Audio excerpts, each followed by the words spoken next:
Welcome to Mill History Talk, the podcast where we explore the past to better understand the profession of arms today. We dive into the campaigns, conflicts, issues, and commanders that have shaped military thinking across centuries, and why it all still matters. Whether you're an officer in training, a seasoned professional, a student of strategy, or simply curious about how history informs modern warfare, this space is for you. Our mission is simple: to foster insight, reflection, and critical thinking primarily through the lens of military history. Before we begin, a quick note.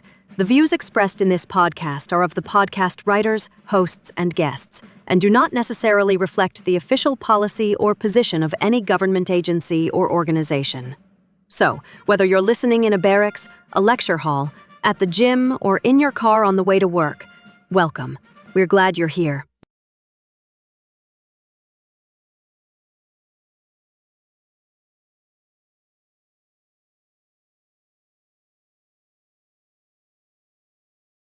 Welcome back to Mill History Talk. I'm Hope, and this is episode 57. And if today's conversation feels like a continuation, that's because it is. This episode deliberately picks up the thread we began in episode 42, where we asked how the aircraft carrier went from a controversial experiment to the organizing principle of American sea power. Episode 42 set the problem. Today, and over the course of this episode, we're going to walk through how World War II answered that question. Because this isn't a story about inevitability. It's a story about learning under pressure, about institutions being forced to adapt while the cost of failure is measured in ships, crews, and time.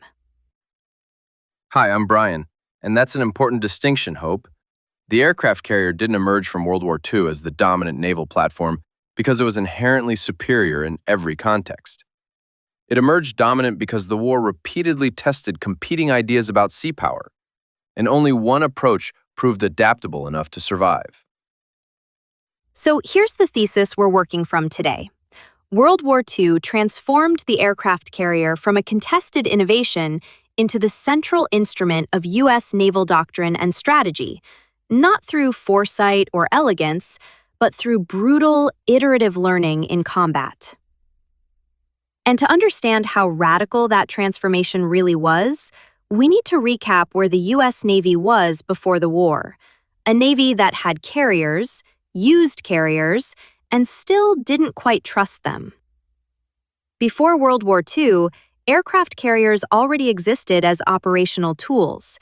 They weren't hypothetical. They weren't experimental prototypes. They flew aircraft, conducted strikes, and demonstrated reach that battleships simply couldn't match. And yet, they remained doctrinally subordinate. If you're looking for a modern analogy, think of how early streaming platforms were treated as interesting side projects by studios that still believed theaters were the only thing that really mattered. Interwar U.S. naval doctrine remained anchored to the decisive battle concept. The battleship, not the carrier, was still considered the ultimate arbiter of sea control.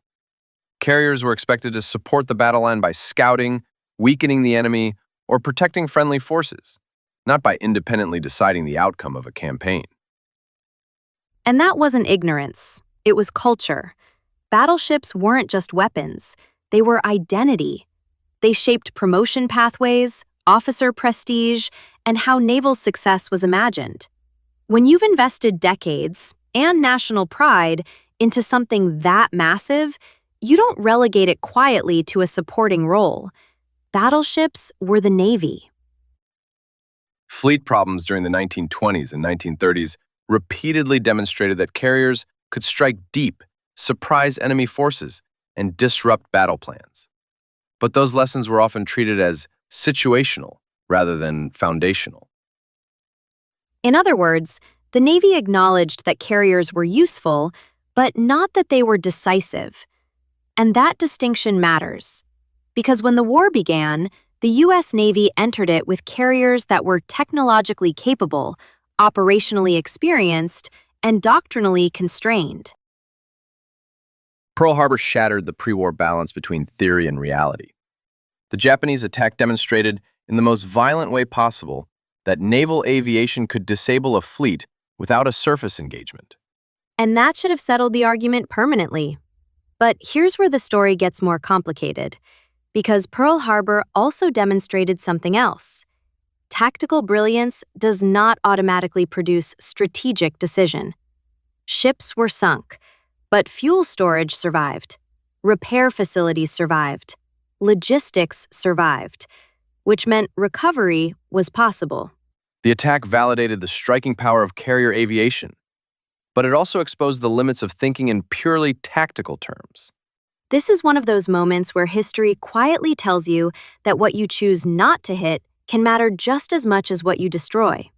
For the U.S. Navy, Pearl Harbor was less a doctrinal failure than a forced reckoning. The conceptual groundwork for carrier operations existed, but it had never been fully institutionalized. And here's the irony that history loves. The U.S. carriers survived largely by accident. They weren't spared by grand foresight. They weren't saved by brilliant anticipation. They were at sea because of routine tasking and scheduling. Luck preserved the only instruments flexible enough to respond.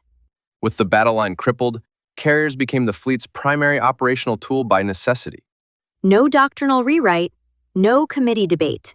Just reality saying, this is what you have now. The opening months of 1942 revealed how incomplete American carrier doctrine still was. Coordination problems, weak fighter direction, limited radar integration, and fragile defensive systems became apparent almost immediately. Carrier warfare turned out to be unforgiving in ways that pre-war theory hadn't fully appreciated.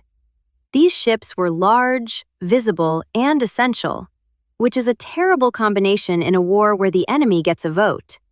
And this is where I'm going to allow myself exactly one Clausewitz reference, and then I promise to behave for the rest of the episode. This is what happens when friction, chance, and uncertainty all show up at once and ask, so how much of this did you actually rehearse? Clausewitz would be absolutely unbearable about it. Mistakes in carrier warfare were punished instantly. Poor reconnaissance, delayed decisions, or ineffective air defense translated directly into lost ships and irreplaceable aircrews. Which is why this moment matters so much. Because by early 1942, the U.S. Navy wasn't just fighting Japan. It was fighting its own assumptions about how naval war worked. And it was about to find out whether it could adapt faster than the war could punish it. By mid-1942, the U.S. Navy found itself in a fundamentally new kind of war, one where sea control flowed increasingly from the ability to generate, protect, and sustain air power at sea. And critically, this wasn't just a technological shift. It was an organizational one. It required changes in command culture, changes in training, changes in how risk was understood. And none of those changes come easily, especially in wartime. The battles that followed would determine whether carrier warfare became a temporary expedient or the permanent foundation of American naval strategy. And that question was about to be answered, not in theory, not in exercises, but in the first true carrier versus carrier battles in history. Because next, the war stops being about what carriers might do and becomes about what happens when both sides have them. By the spring of 1942, the U.S. Navy was operating aircraft carriers not because doctrine demanded it, but because circumstances left no alternative.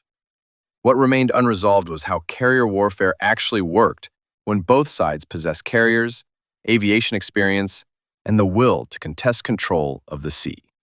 This is the moment where pre-war theory finally runs out of road. Up to this point, carriers had been used experimentally, asymmetrically, or in support of other forces. What came next would be something entirely new: carrier versus carrier warfare, conducted at operational distances no Navy had ever experienced before.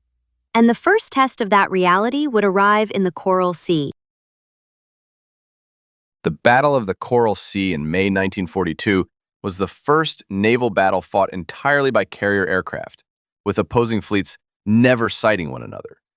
The United States lost the fleet carrier Lexington, roughly 70 aircraft, and dozens of experienced pilots, though Yorktown survived with heavy damage. Japan lost the light carrier Shoho, suffered heavy damage to Shokaku, and lost around 90 aircraft and many trained aircrews, leaving Zuikaku unable to fight at Midway. Strategically, Coral Sea stopped the Port Moresby invasion and showed that pilot and aircraft attrition could be as decisive as ships sunk. The opposing fleets never sighting one another. That's one of those sentences that should make you stop for a second. No ships firing at ships, no gun duels, no battle line, just pilots, navigation errors, radio reports, and a lot of empty ocean.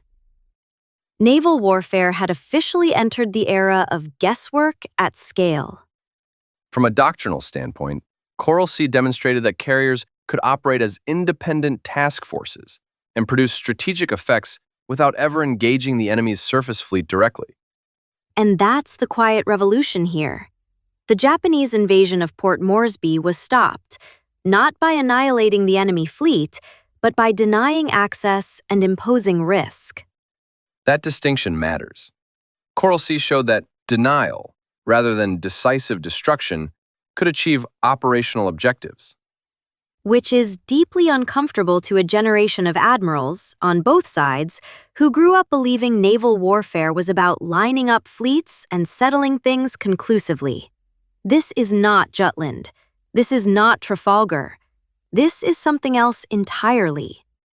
While Coral Sea validated the concept of carrier-centric operations, it also exposed significant weaknesses on both sides. American strike coordination was poor. Torpedo bombers, dive bombers, and fighters often attacked in sequence rather than as integrated packages.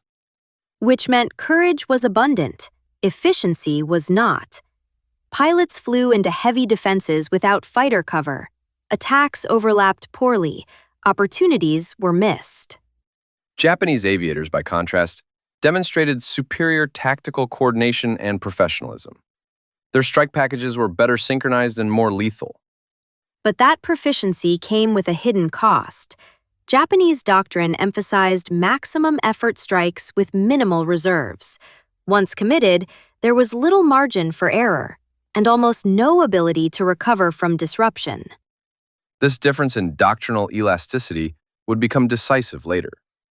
Think of it as the difference between a perfectly tuned sports car and a pickup truck. One performs beautifully, until the road changes. The other isn't elegant, but it keeps going. The Battle of Midway, fought just 1 month later, was not simply a battle of forces. It was a trial of competing naval doctrines.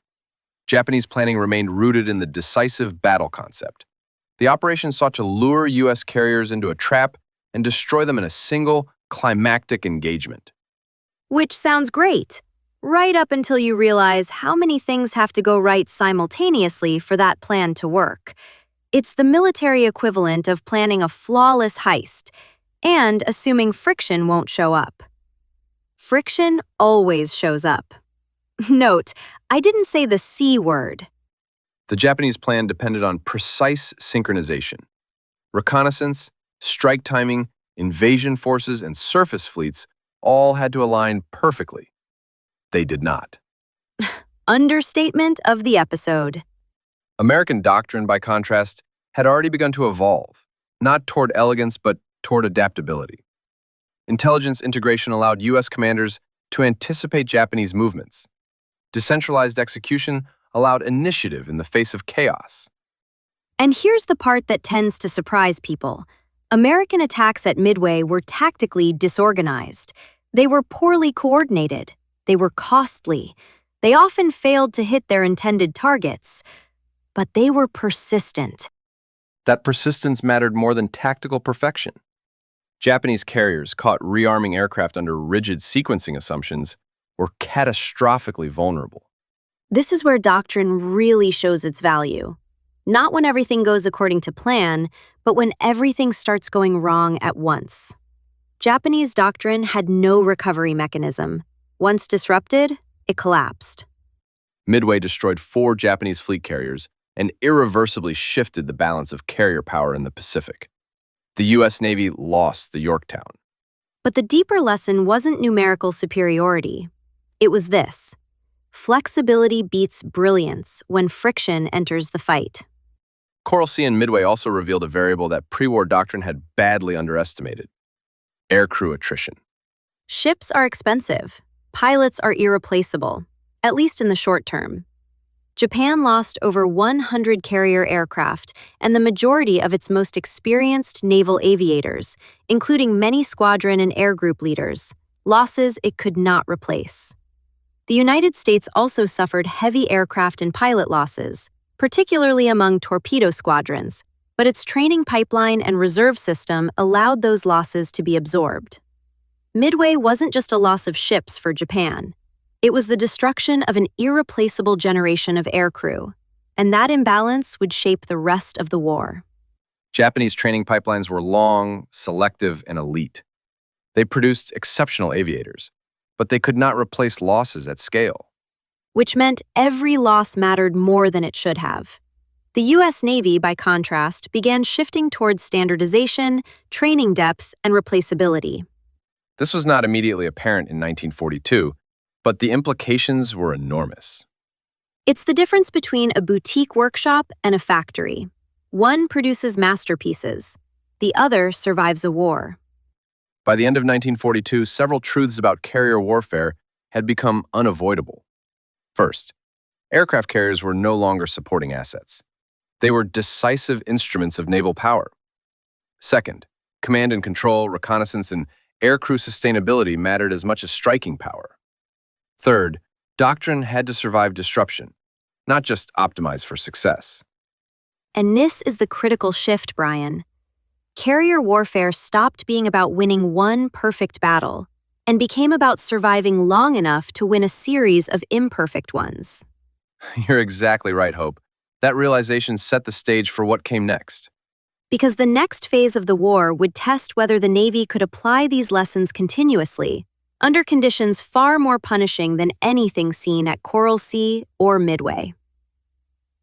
If Coral Sea and Midway forced the Navy to rethink how carriers fought, the next campaign would force it to rethink whether carriers could survive sustained combat at all. And that campaign was Guadalcanal. Guadalcanal was not a battle in the way naval history traditionally understands the term. It was not a single engagement, not a clean contest of forces, and not something that could be resolved in an afternoon of decisive action.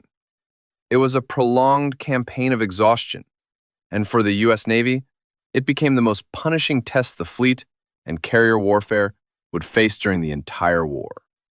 If Coral Sea and Midway forced the Navy to rethink how carriers fought, Guadalcanal forced the Navy to confront a more unsettling question. Could carriers survive sustained combat at all? Because Guadalcanal wasn't about striking and withdrawing. It was about staying. The Guadalcanal campaign required U.S. carriers to operate continuously in contested waters, within range of Japanese land-based aircraft, submarines, and surface forces. This was fundamentally different from the episodic carrier operations of early 1942. Pre-war carrier doctrine assumed tempo could be controlled. Strike, withdraw, rearm, reposition. Guadalcanal ripped that assumption apart. There was no clean pause button, no safe distance, no guarantee that a carrier could disengage when it needed to. Every day on station increased risk. The attrition environment was relentless. Carriers faced repeated air attacks, often from multiple directions, sometimes day after day. And this is where the mythology of carrier warfare tends to fail people. Carrier warfare is often remembered as glamorous, flight decks at sunrise, planes launching heroically into the sky. Guadalcanal was about maintenance crews working under threat, pilots flying exhausted, and commanders making decisions with incomplete information, over and over again. Guadalcanal forced the Navy to confront a hard operational truth. A carrier's offensive potential meant nothing if it could not survive long enough to employ it. And you know, Brian, that sounds obvious in hindsight. It was not obvious in 1942. Pre-war thinking emphasized reach, how far aircraft could fly, how much ordnance they could carry, how hard they could hit. Guadalcanal shifted the center of gravity to defense, resilience, and recovery. Survivability stopped being a supporting concern. It became the doctrine. You are 100% right, Hope. Damage control was identified as a critical task, and the procedures were revised in real time. Flight deck handling evolved to reduce vulnerability. Aircraft spotting and movement were rethought to minimize catastrophic loss. This is where carriers stop being treated like precision instruments and start being treated like systems designed to absorb punishment. Because Guadalcanal proved they would have to.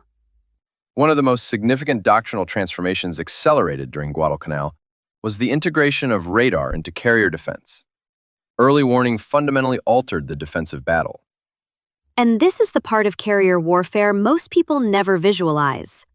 The decisive fight isn't always the strike, it's the interception. Who sees whom first? Who controls altitude? Who forces the other side to react? Carrier warfare becomes an airspace problem. Radar-directed combat air patrol allowed U.S. carriers to intercept incoming raids before they could mass or coordinate. This disrupted Japanese attack timing and reduced strike effectiveness. And it required a huge cultural shift. Fighter direction meant junior officers, often in cramped CIC spaces, making rapid decisions that directly affected the survival of the ship. This pushed the Navy toward greater decentralization in execution, even as overall command intent remained centralized. American command culture mattered here, not because it was perfect, but because it tolerated initiative under uncertainty. And uncertainty was everywhere. Guadalcanal also revealed the human limits of carrier warfare. Sustained operations meant pilot exhaustion, deck crew fatigue, and maintenance backlogs that no amount of enthusiasm could overcome. This is where the war stopped rewarding heroics and started rewarding endurance. Pilots flew multiple sorties a day. Deck crews worked under constant threat. Maintenance teams cannibalized aircraft just to keep the deck operational. This wasn't cinematic warfare. It was industrial strain applied to people. Attrition extended beyond aircraft losses. It became a question of how long crews could function effectively under sustained pressure. And the Navy had to adapt to that reality. Rotation policies, crew rest, training depth, all of it mattered. Again, none of this is glamorous. All of it is decisive. Guadalcanal made it clear that no single carrier could maintain air superiority indefinitely. This accelerated the development of multi-carrier task force operations. This is where the carrier task force really becomes a system. Shared combat air patrol, overlapping radar coverage, coordinated strikes launched from multiple decks, resilience through distribution.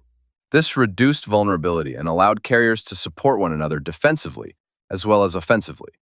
And here's the contrast that matters. Japanese carrier doctrine remained optimized for maximum offensive output, powerful strikes, minimal defensive redundancy. That worked brilliantly until it didn't. Once disrupted, Japanese carrier operations struggled to recover. American doctrine increasingly emphasized staying power. Midway is remembered because it was dramatic. Guadalcanal matters because it was transformative. Midway showed carriers could decide wars. Guadalcanal showed how they had to be used to survive one. This is the inflection point. Before Guadalcanal, carrier warfare was promising but fragile.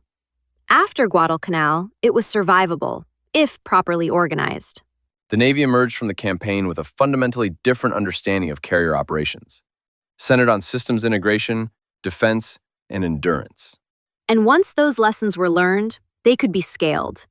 By the end of Guadalcanal, the aircraft carrier was no longer an experiment, a contingency, or a stopgap. It was the fleet. And in the next phase of the war, the Navy would take the hard lessons of Guadalcanal and turn them into doctrine, deliberately, systematically, and at scale. Because from here on out, carrier warfare stops being reactive and starts being intentional. Guadalcanal was not a battle in any traditional naval sense. It was not a single engagement, not a clean contest of fleets, and not something that could be decided by one well-executed plan. It was a campaign of attrition, and for the U.S. Navy, it became the most punishing test aircraft carriers would face during the entire war. If Coral Sea and Midway forced the Navy to rethink how carriers fought, Guadalcanal forced the Navy to confront a far more unsettling question. Could carriers survive sustained combat at all? Because Guadalcanal wasn't about striking and withdrawing, it was about staying, under constant threat, with no safe rear area and no guarantee of relief. Between August 1942 and February 1943, the U.S. Navy lost or had severely damaged a significant portion of its carrier force while supporting the Guadalcanal campaign. These losses were not incidental. They were formative. And this is where the story gets uncomfortable. Because Guadalcanal wasn't just a learning experience, it was paid for in ships. The carrier Wasp was torpedoed and sunk in September 1942. Saratoga was torpedoed and forced out of action for months. Hornet was sunk at the Battle of the Santa Cruz Islands. Enterprise was repeatedly damaged, bombed, repaired, and sent back into action under almost constant strain. At several points during the campaign, Enterprise was the only operational U.S. fleet carrier in the Pacific. Which is one of those facts that should make you physically uncomfortable. The margin was that thin. These losses exposed hard truths about carrier warfare that pre-war doctrine had not fully accounted for. First, carriers were extraordinarily vulnerable to submarines when operating in confined waters. Second, land-based air power could mass attacks repeatedly against carriers that could not easily disengage. Third, attrition, not decisive battle, was becoming the dominant dynamic. And Guadalcanal made one thing painfully clear. Carrier warfare was not about avoiding losses.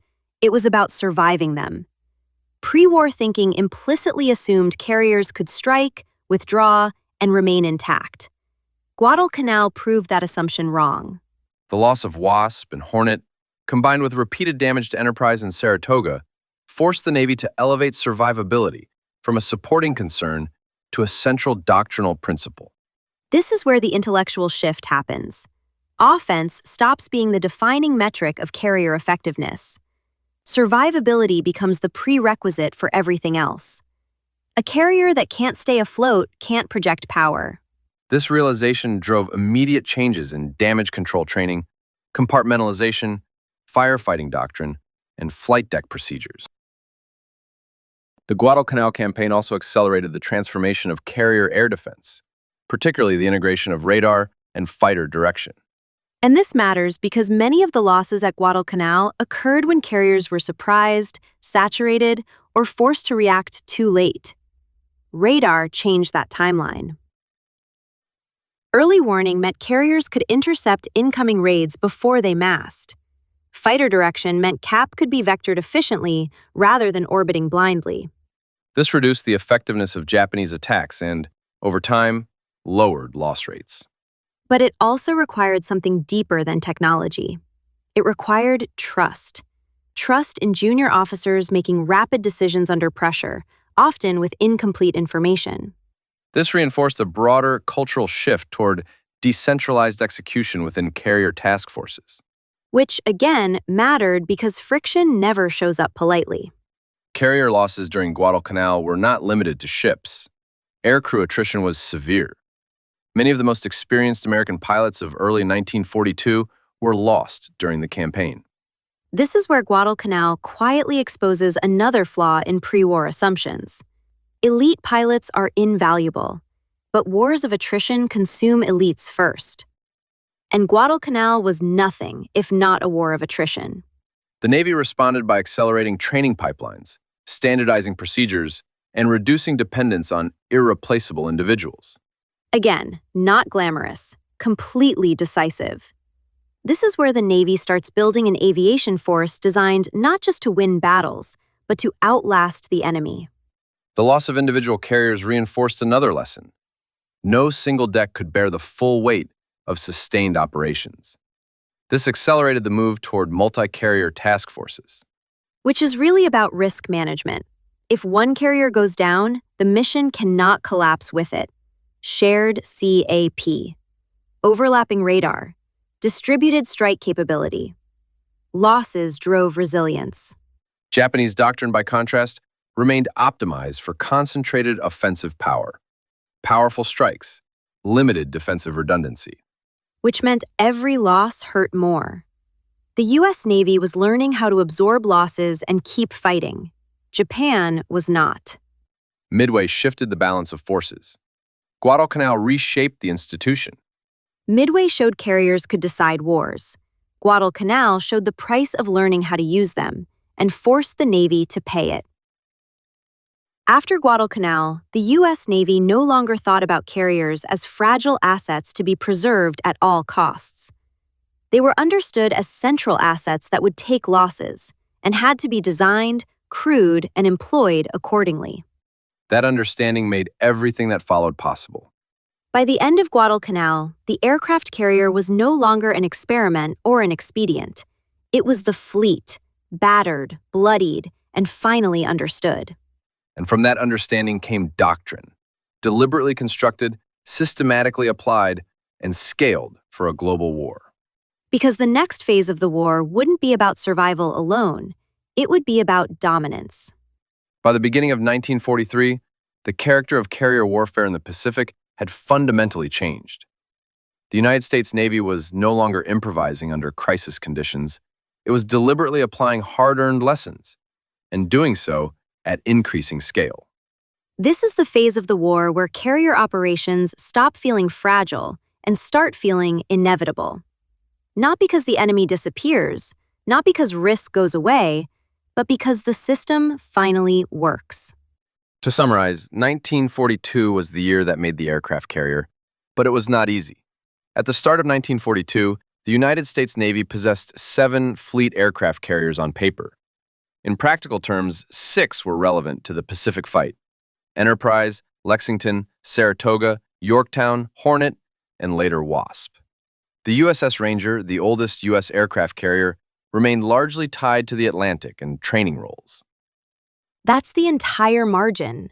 6 ships, total, to fight a global naval war in the Pacific. And by the end of 1942, 4 of those fleet carriers had been sunk: Lexington at Coral Sea, Yorktown at Midway, Wasp torpedoed off Guadalcanal, Hornet lost at Santa Cruz. which means that in the first year of the war, the U.S. Navy lost 2/3 of its pre-war carrier force. That's not a close call. That's near institutional failure. Yes, and it was actually worse. The Enterprise survived repeated damage. Saratoga survived torpedoing, but spent long periods being repaired.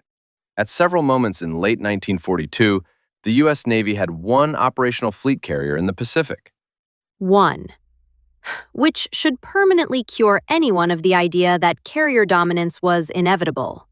And yet, at the exact moment the pre-war carrier force was being destroyed, a new force was beginning to arrive. On December 31st, 1942, USS Essex was commissioned, the first of an entirely new class of fleet carriers. This may be the decisive naval event of the war. Not Midway, not Guadalcanal, production. The Essex-class carriers were not boutique instruments. They were designed from the outset to be built in numbers, repaired quickly, and integrated into standardized task forces. In parallel, the Navy began fielding the Independence-class light carriers, imperfect, compromised, but available. And availability mattered more than perfection, because the war the Navy found itself fighting was no longer a contest of decisive battles. It was a war of attrition. From 1943 onward, U.S. carrier operations entered a fundamentally different phase. By the start of that year, the Navy was no longer improvising under crisis conditions. It was deliberately applying the lessons learned in 1942 across a widening front. Carrier warfare was no longer reactive. It was deliberate, standardized, and scalable. This is where Guadalcanal's lessons finally paid dividends. Survivability doctrine, layered air defense, radar-directed combat air patrol, distributed task forces, damage control treated as a war-fighting function, not an emergency skill. All of it comes together here. In early 1943, U.S. carriers supported the final phases of the Solomon Islands campaign and the containment of remaining Japanese forces in the South Pacific. These were not decisive fleet battles, but they were operationally critical. Carriers provided air superiority, interdiction, and strike support, while the Navy transitioned toward a new offensive axis in the Central Pacific. This is the quiet pivot year. No Midway-style drama, no carrier duels, just carriers doing work, repeatedly. Throughout the spring and summer of 1943, carrier task forces conducted raids against Japanese positions and rehearsed long-range strike coordination, multi-deck operations, and sustained sortie generation. These operations were about refinement, not spectacle. And refinement matters, because by the time the Navy needs this system to work at scale, it already does. The campaign in the Gilbert Islands in November 1943, culminating in the assault on Tarawa, marked the first fully mature application of carrier warfare in support of a major amphibious operation. Carrier air power suppressed Japanese airfields, struck coastal defenses, and isolated the objective before Marines ever hit the beach. Tarawa is remembered for the brutality of the ground fight, but from a naval perspective, it proved something just as important. Carrier aviation could provide continuous, localized air superiority over an objective for days at a time. That was not true in 1942. This demonstrated that carrier task forces could now reliably enable amphibious operations rather than merely support them episodically. Which is a huge doctrinal shift. If the carriers are overhead, the operation goes forward. If they're not, it doesn't. That's operational gravity. One of the most important lessons reinforced in 1943 was the value of operational tempo. Carrier task forces could strike, reposition, and strike again before Japanese defenses could recover. World War II teaches this lesson relentlessly. Tempo kills adaptation.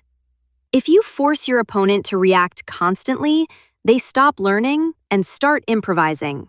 Badly. And improvisation is lethal in carrier aviation. Japanese airfields were neutralized faster than they could be repaired.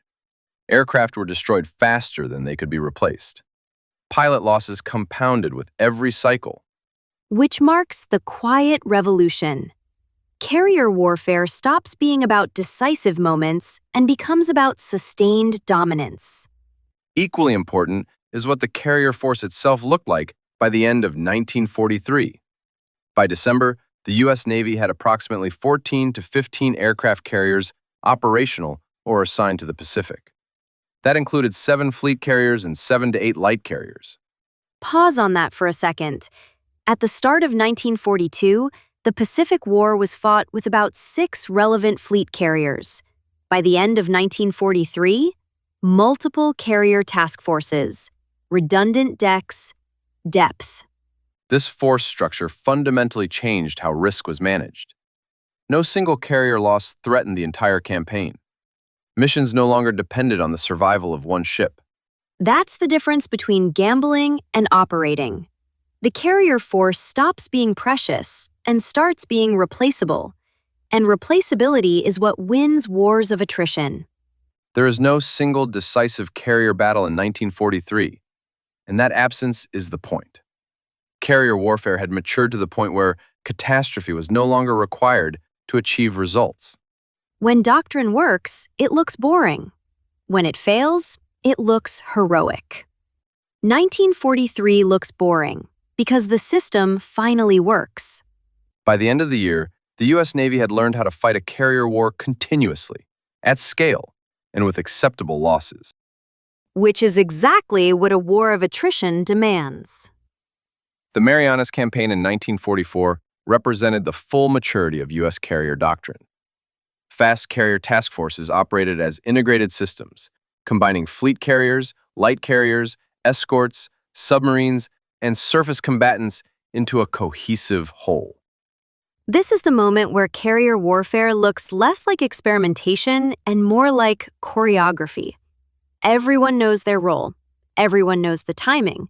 Everyone knows the priorities. And when that system meets an opponent that hasn't adapted, The Battle of the Philippine Sea in June 1944 demonstrated the consequences. Japanese carrier aviation was decisively defeated, not through surprise, but through superior training, radar integration, fighter direction, and layered defense. this is where the phrase Great Marianas Turkey Shoot enters the lexicon, and it tells you everything about the asymmetry at this point in the war. Japanese pilots were brave. They were simply outmatched by a system. Between 400 and 450 Japanese aircraft were shot down. 3 aircraft carriers were sunk. The losses in aircrew, skilled deck crew, and veteran mechanics were irreplaceable. Leyte Gulf in October 1944 further reinforced the carrier's role as the decisive instrument of naval power, even in a complex multi-axis battle involving surface fleets. And this is important because Leyte Gulf is often remembered for surface action, battleships, destroyers, heroic last stands. But strategically, the carriers decided the campaign. Carrier air power neutralized Japanese surface forces before they could bring decisive firepower to bear. This is the final burial of the decisive battle doctrine, not in theory, but in practice. Surface fleets without air cover simply could not operate. Okinawa introduced a new and deadly challenge: massed kamikaze attacks. And this is where carrier survivability doctrine faces its final exam. Sustained attacks, high losses, psychological strain. Everything Guadalcanal warned about turned up to 11. Carriers were damaged, crews were killed, operations were strained. But the system held. Radar, cap, damage control, redundancy. All the unglamorous lessons learned earlier now paid off. This is where institutional learning saves lives. By 1945, several additional lessons had been firmly embedded in U.S. naval doctrine. First, air superiority is a prerequisite for all naval operations. Second, survivability and replacement matter more than platform perfection. Third, carrier task forces must be integrated systems, not collections of ships. And maybe the most important lesson of all, wars aren't won by single brilliant ideas. They're won by organizations that can learn, standardize, and scale under pressure. By the end of the Pacific Campaign, carrier warfare wasn't just effective, it was dominant. But dominance didn't come free. It came at a cost measured in ships lost early, lessons learned the hard way, and an industrial effort that turned shipbuilding and replacement into a strategic weapon. And to understand just how narrow the margin was, and why attrition mattered more than brilliance, we need to look at the numbers. Because the math of carrier warfare tells a story doctrine alone can't. Here's the statistic that defines this phase of the war. From 1943 through 1945, the United States Navy lost 0 fleet carriers to enemy action. 0. Damaged? Absolutely. USS Franklin nearly destroyed.